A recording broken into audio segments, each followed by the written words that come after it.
Saludos mis hermanos, qué privilegio poder compartir con ustedes el resumen de los 5 puntos importantes de la lección de escuela sabática.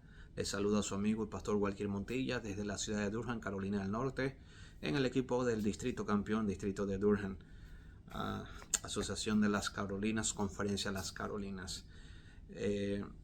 Mira, el primer punto que nosotros tenemos aquí en la lección es que el apóstol le da consejos a las hermanas cristianas que están casadas. Recordemos que el título es Cónyuges juntos en la cruz. Entonces leemos Efesios capítulo 5 y el versículo número 22 del libro de Efesios capítulo 5 y el versículo número 22. Dice así la palabra de Dios: las casadas estén sujetas a sus propios maridos como al Señor. La clave es como al Señor. En este primer punto, que es consejos para las esposas cristianas, tenemos 2 lecciones. Primero, la invitación de Pablo para las cristianas es que están casadas y que se deben someter a sus maridos como también se someten al Señor. En el versículo número 21, el apóstol dice de la siguiente manera: someteos unos a otros en el temor de Dios. Así que en el temor de Dios, las casadas están sujetas a su marido como se sujetan a Cristo Jesús. Más adelante explicaremos qué significa la sumisión en Cristo y qué significa o qué significado tenía el ser subyugado en los tiempos del apóstol Pablo. Y la segunda lección en este primer punto es que la fidelidad de la iglesia es un ejemplo, es un modelo para las hermanas que están casadas. Así como la iglesia responde al amor de Jesucristo y es fiel a Cristo, es fiel a sus doctrinas, a sus enseñanzas, a la esperanza de su venida, también las hermanas que están casadas cristianas deben ser fieles a su esposo, así como la iglesia es fiel para el Señor Jesucristo. Así que en base a estos 2 puntos importantes, el primer punto, recordemos, somos sumisos en el temor de Dios. Las casadas están sumisas, sujetas a sus esposos en el temor de Jesús, como la iglesia también respeta a Cristo. Las mujeres casadas respetan a su marido. Y en el segundo punto de la lección es que la iglesia es la esposa de Jesucristo. ¿Cómo se presenta la iglesia como esposa de Cristo? En el versículo número 25 dice: maridos, amad a vuestras mujeres, así como Cristo amó la iglesia y se entregó a sí mismo por ella. Verso 27 dice: a fin de presentarla a sí mismo una iglesia, ¿qué cosa? Gloriosa. Una iglesia que no tuviese mancha, ni arruga, ni cosas semejantes, sino que fuese santa y sin mancha. Y también el verso 26 dice que Cristo Jesús no solamente la presenta ahora sin mancha, sin arruga, sino que Jesús, el resultado de esa santidad proviene de que Cristo la ha preparado y la ha lavado con su propia sangre. En pocas palabras, Cristo la bautizó. Nota el versículo 26, para santificarla, habiéndola purificado en el lavamiento del agua por la palabra. Es decir, que Jesús, o sea, el apóstol está usando, ¿verdad?, la purificación de los pecados del bautismo y del poder de la palabra. Así que cuando la iglesia es la esposa de Cristo, en estos versículos encontramos 5 lecciones importantes en este punto número 2. Pablo recurre a los roles y costumbres de una boda antigua y entonces ahora extrae de ese ejemplo de cómo las personas se casaban en la antigüedad para hablar de que la iglesia es la esposa de Cristo. Y entonces aquí en este punto tenemos 5 lecciones importantes. Recuerden, el primer punto, hay consejos para las esposas cristianas. El segundo punto, la lección es que la iglesia es la esposa de Cristo. Entonces Pablo recurre a los roles de la antigüedad y de las costumbres de las bodas de la antigüedad. Y aquí hay 5 lecciones que son importantes. Lo primero que aprendemos en estos versículos es que Cristo ama a la iglesia como su esposa. Pero no es que nadie obligó a Jesucristo. No es que Cristo está obligado. Es que a Jesús le nace porque Él es amor. Y Jesús ama a la iglesia porque Él tomó la decisión de amarla. ¿Okay? Jesús lo hace porque Jesús se complace en amar a la iglesia. Nadie lo obligó. Él lo hace por amor. El segundo punto importante es que Jesús se da a sí mismo como el precio para la novia. El novio compraba a la novia en la antigüedad, pagaba el precio por la novia. Así que la economía antigua dependía mucho de este sistema y de esta costumbre. Digamos que era la base de la economía antigua. Lo que el apóstol está diciendo es que Jesús dio el precio por la novia, que es la iglesia, y la compró con su sangre. La tercera lección importante es que Cristo baña a la novia. La novia era bañada, preparada por las personas que la familia había contratado para la ceremonia nupcial, para que hicieran ese trabajo. Pero ahora Pablo dice que Cristo mismo es el que baña a la esposa, a la novia. Dice, el esposo divino la ha preparado y la ha bañado. Hace alusión al bautismo. Número 4. Pronuncia la palabra de la promesa. Esta limpieza se realizaba por la palabra, dice el apóstol, por el bautismo y por la palabra. Entonces la novia era limpiada, era preparada antes de encontrarse con el novio. Y cuando la novia ya venía al frente con el novio, estaban los esponsales. Los esponsales eran los testigos. Así que los testigos podría ser el papá del novio, familiares del novio o amigos íntimos del novio que él escogía como esponsales, como testigos. El pacto de compra debía estar escrito por parte del novio. Y el novio traía ese contrato escrito cuando iba a recibir a la novia. Por otra parte, la novia traía dotes o presentes que la novia traía a su hogar, extraída de la familia de la novia para el matrimonio. Y el punto número 5 es que Cristo prepara y adorna a la novia. Entonces la novia se presenta bien preparada, bien fabulosa ese día del matrimonio. Entonces vemos que el apóstol Pablo toma las costumbres y lo aplica como Cristo ha tratado a la iglesia. Y dice, bueno, el novio iba a la casa con sus amigos, hacían una fiesta, preparaban al novio, mientras que él estaba en la casa con sus amigos, donde sería la casa que iba a recibir a la novia la estaban preparando, la estaban bañando, la estaban limpiando. Cuando el novio salía con sus amigos en esa procesión a buscar a la novia a la casa de sus padres, entonces iba la gente con música, con danza, con alegría, porque el novio iba a buscar a la novia. A veces llegaba a la casa y la novia salía. O a veces la novia salía también a recibirlo. Pero cuando había ese encuentro, entonces ahora el novio llevaba a la novia a la casa donde iba a vivir. Y llegaba toda la familia, todos los invitados, y la boda se realizaba por 7 días. 7 días de fiesta. Al terminar los 7 días de fiesta, entonces llegaban los esponsales, se traía el testamento del novio. El novio entonces presentaba el testamento y cumplía con la compra de la novia. La novia traía los dotes, estaban los esponsales, y luego de que eso se hacía, ahora el novio recibía a la novia fabulosa y ahora sí era declarada su esposa. Entonces, mira lo que Pablo dice. Pablo dice, Cristo eligió a la novia voluntariamente, nadie lo forzó. Cristo se entregó a sí mismo como el precio de la novia. Cristo Jesús bañó a la novia, la lavó en su sangre a través del bautismo. Número 4, Cristo pronuncia la palabra, la promesa, su testamento, lo cumplió. Y número 5, ¿verdad? Cristo ha preparado a la novia y la va a recibir fabulosa en la boda. Ahora, el tercer punto de la lección, que es la continuidad del punto número 2, vemos 3 elementos de Cristo, ¿okay? Y la esposa de Cristo, que están en 2 Corintios capítulo 11, versículo 1 al 4. Vamos a ver 3 elementos importantes en 2 Corintios capítulo 11, versículo número 1, 2, 3 y 4. Dice así: ojalá me toleréis un poco de mi locura, sí, tolérenme, porque yo los celo a ustedes con un celo de Dios. Pues he desposado con un solo esposo para presentarlos como una virgen pura para Cristo. El apóstol entonces le dice a los hermanos de la iglesia de Corintios: yo los desposé a ustedes. Hice todo el acto previo de una ceremonia nupcial. Los lavé a ustedes en la sangre de Cristo, los preparé, se los entregué. Ustedes son la novia de Cristo, ustedes son la esposa de Cristo, Cristo es el esposo. Yo los preparé a ustedes como una virgen pura para Cristo. Verso número 3. Pero temo que como la serpiente con astucia engañó a Eva, vuestros sentidos sean de alguna manera extraviados de la sinceridad y de la fidelidad a Cristo. Porque si viene alguno predicando a otro Jesús que no hemos predicado, o que habéis recibido otro evangelio que no he predicado, entonces a veces ustedes también toleran eso. O sea, lo que el apóstol Pablo les está diciendo a los hermanos de Corintio y que el autor de la lección lo presenta, que es parte importante, es que cuando la iglesia es la esposa de Jesucristo, la iglesia debe ser fiel a Cristo Jesús. Lo que el apóstol le está diciendo a los hermanos, debemos ser fieles a Cristo. Como Cristo ha sido fiel con nosotros, debemos responder nosotros en amor a Cristo.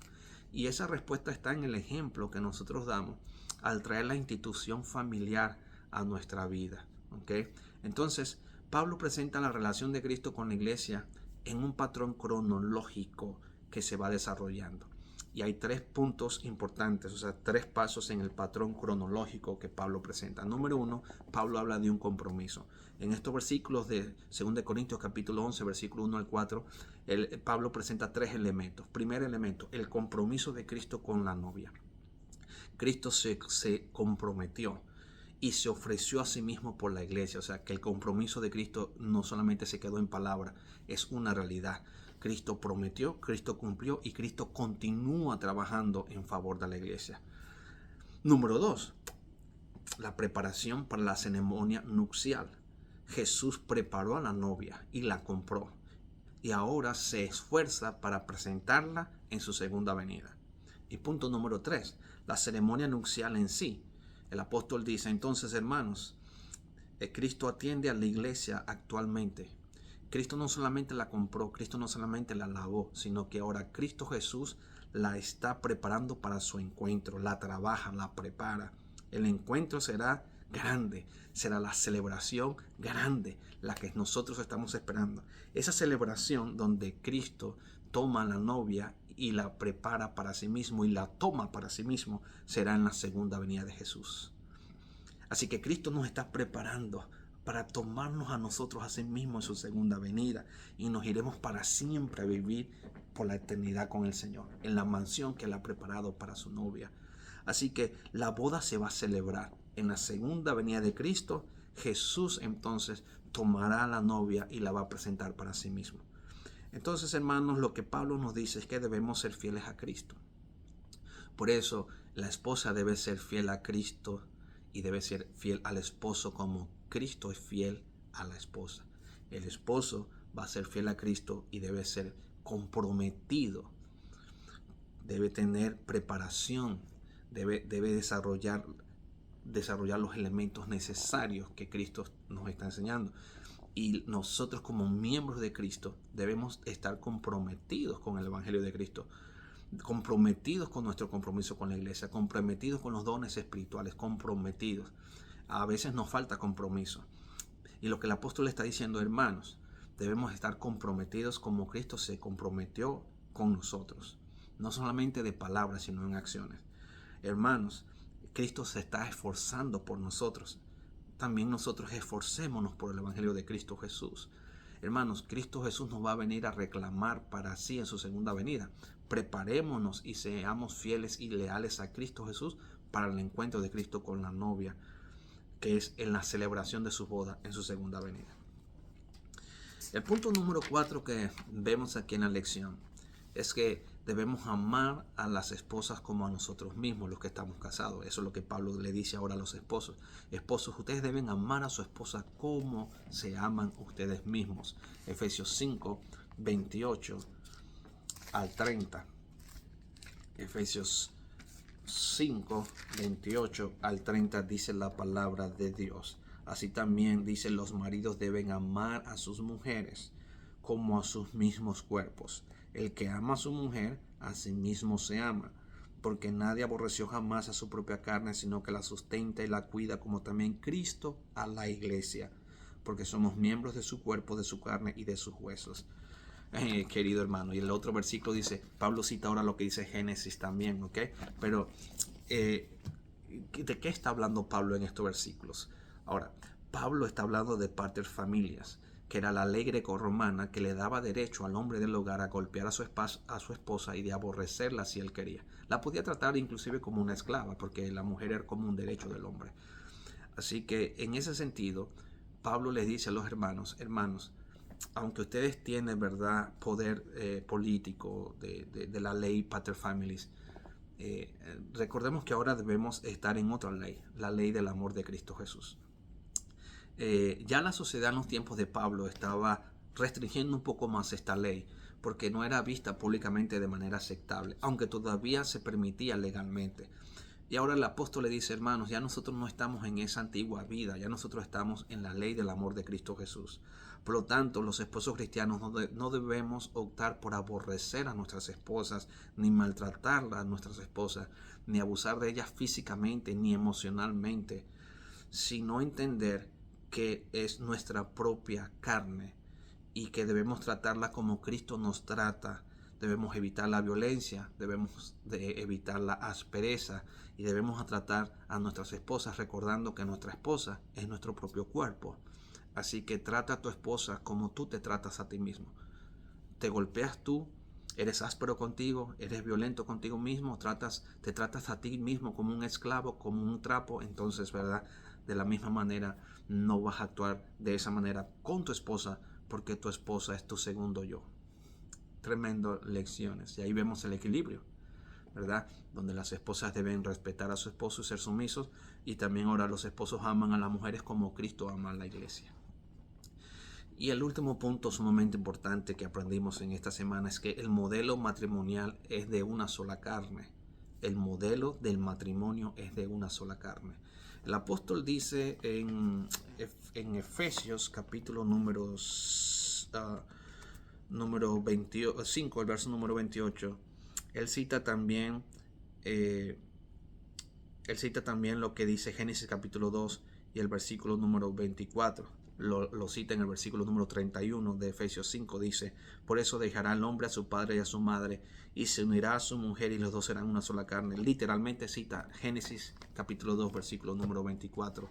Y ahora esto es lo que el apóstol está diciendo: el matrimonio, el modelo es de una sola carne y tiene dos dimensiones. La primera dimensión es que el matrimonio es un diseño de Dios, es un diseño divino. Dios creó el matrimonio. Y así como todas las cosas por Dios fueron buenas, hechas en gran manera, el matrimonio es bueno y es santo, sublime. Dios lo santificó. Génesis 1:26 dice que Dios bendijo el matrimonio y la primera ceremonia nupcial la realizó Dios en el jardín del Edén. Dios bendijo el matrimonio, le dio la bendición a Adán y Eva. Por lo tanto, el sexo es bendito, es santo para Dios dentro del estado del matrimonio. Fuera del estado del matrimonio, nosotros llegamos a no solamente a romper el pacto, sino a dañar el modelo que Dios ha creado. Por lo tanto, para el cristiano el matrimonio es una bendición de Dios. Quizás para el mundo hoy no, porque el mundo lo quiere ver con la óptica quizás del pater family. El mundo lo quiere ver con la óptica de la promiscuidad sexual. Pero el apóstol está diciendo que el matrimonio es un diseño divino. Y yo quiero decirle a ustedes, mis queridos hermanos, que lo que Dios hizo fue bueno en gran manera. Número 2. La segunda dimensión es que el matrimonio está designado para una relación de una sola carne. O sea, en el matrimonio, ¿verdad? El hombre y la mujer llegan a ser uno solo. Llegan a ser uno solo en unidad emocional, porque ahora tienen propósitos juntos, propósitos definidos. Número 2, ahora son una unidad espiritual, porque Cristo mora en vosotros. El amor de Cristo los constriñe. Así que estamos unidos espiritualmente y no tenemos un yugo desigual. Y número 3, estamos unidos sexualmente. No entra un tercero en la relación sexual. Esta unidad sexual no es una subyugación, es una unión. Y esto es muy importante hoy, porque hoy la sociedad quiere ver, ¿verdad?, el sexo como subyugado. El apóstol está diciendo: las mujeres no están subyugadas ni esclavizadas en la relación sexual con un marido. Simplemente las mujeres se unen a su esposo como a su mismo cuerpo. El hombre tampoco no abusa de su esposa. Al unirse con su esposa, está haciendo uno con su costilla, porque Dios los hizo varón y hembra. Dios los bendijo y Dios los une en el santo estado del matrimonio. Por lo tanto, el sexo no es una subyugación, no es una esclavitud, no es un abuso. El sexo es una bendición en el santo estado del matrimonio, donde ambos se unen y llegan a ser una misma carne, un solo cuerpo. Y son uno solo, como lo son espiritualmente, como lo son emocionalmente, también lo son sexualmente. Por lo tanto, el matrimonio cristiano se eleva al compararlo con la relación entre Cristo y la iglesia. Cristo Jesús magnifica el matrimonio. Cristo Jesús magnificó la ley, lo elevó. Al compararse Jesús, la relación que Cristo tiene con la iglesia, eleva el matrimonio, eleva el hogar, eleva la familia, eleva los varones. A tal punto que ahora nosotros vemos, ¿verdad?, el modelo matrimonial como respeto y con propósito. No lo vemos como abuso o esclavitud, ni como desleal. Lo vemos como un pacto de Dios con nosotros. Lo vemos como un compromiso de Dios con nosotros. Así como Cristo se comprometió y compró la iglesia y la prepara, la limpia, la cuida, la baña, la bautiza, la prepara para su glorioso advenimiento, también nosotros los esposos vamos a amar a nuestras esposas como Cristo ha amado a la iglesia incondicionalmente, se entregó por ella, la purifica, la lava, la cuida y la prepara para su venida. Así la esposa debe respetar al marido como también la iglesia respeta a Cristo y a sus enseñanzas, y la iglesia como ayuda idónea de Cristo en esta tierra para predicar el evangelio entiende que Cristo Jesús es la cabeza de la iglesia. Por lo tanto, la esposa también entiende que es la ayuda idónea de su esposo y lo ayuda y lo prepara, lo trabaja, lo anima para que en la sumisión del amor de Jesús el esposo como cabeza del hogar pueda llevar también a la familia a una relación personal y transformadora con Cristo y cumplir los propósitos que Dios tiene para tu familia y tu hogar en este planeta Tierra hasta la venida del Señor, donde celebraremos la gran cena de las bodas del Cordero. Por lo tanto, hemos aprendido 5 cosas en la lección de la escuela sabática. Estamos entonces los cónyuges sujetos en la cruz del Calvario con Cristo Jesús. El consejo para las esposas es que, ¿verdad?, puedan amar y respetar a sus esposos. El consejo para nosotros como miembros del cuerpo de Cristo, como la iglesia de Cristo, es entender que Cristo nos ama incondicionalmente, que no debemos abusar de ese amor incondicional, que Cristo nos ha bañado a nosotros por medio del bautismo, que Cristo nos compró con su propia sangre, ¿verdad?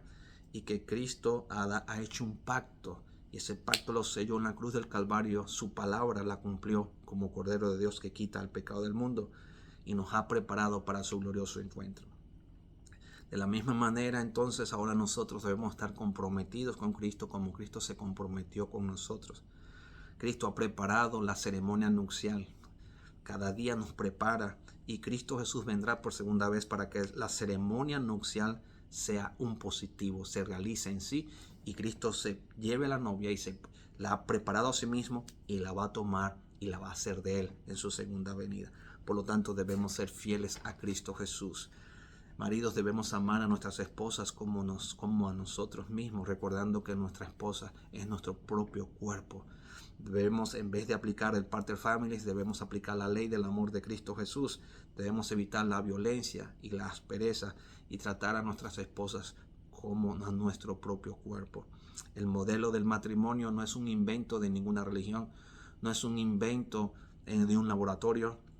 El modelo matrimonial es un diseño divino que es santo, es bueno, es puro, es lo mejor para la sociedad. Y dentro del estado del matrimonio tenemos 3 dimensiones de unidad: unidad espiritual, unidad emocional y unidad sexual. La sumisión no tiene nada que ver con golpear, abusar y esclavizar a las personas. Cuando la Biblia habla de sumisión, la Biblia habla de respeto y de propósito. Así que este mundo nos enseña a ser abusivos con nosotros, con nuestro prójimo, a destruir el cuerpo, a abusar, a esclavizar. El Evangelio de Cristo nos enseña a respetar y a cumplir propósitos de Dios en esta tierra y también los propósitos eternos que Él tiene con nosotros y se manifestarán en su segunda venida. Que a partir de lo que hemos aprendido en esta lección, los matrimonios cristianos sean una bendición de Dios y nos amemos unos a los otros, sumisos en el amor de Cristo, para vivir una vida de paz y estar preparados para la segunda venida del Señor. Que el Señor te bendiga. Permíteme orar por ti. Querido Padre, gracias por tu palabra. Gracias porque nos amas. Gracias porque nos has enseñado en tu palabra a ser sumisos a Cristo para cumplir el plan y el propósito de Cristo.